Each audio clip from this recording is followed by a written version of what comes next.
Methods in Python. In Python, everything is an object, be it a list or string, etc.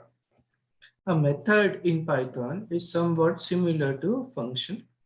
The only difference is that a method is dependent on object, while function is independent of the object. Can you recall we had used a function length in the earlier modules? Well, this is a function. Length can be used on a list, tuple, string, dictionaries, etc. to get the number of elements in them. While append is a method that is associated with a list only. You cannot use append method on a tuple, string, or dictionary. This append is associated with list data type only. Object have various methods associated with them depending on the type of object. Now we will see some example.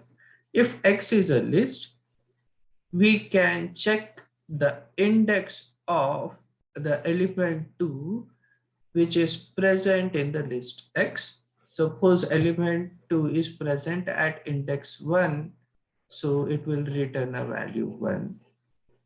If you want to count how many ones are available in the list X, you can use x.count method and pass it a argument 1.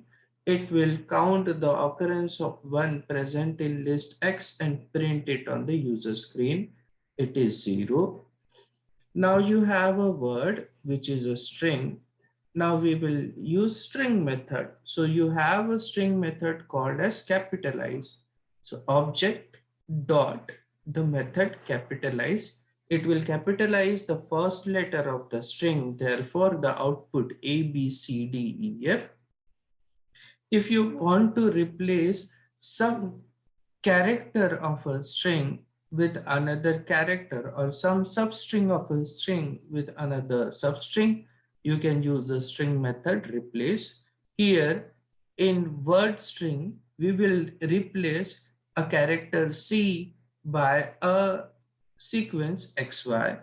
So when you click on this cell and run the cell, the place where character C is present, it will be replaced by XY. So previously string was A, B, C, D, E, F.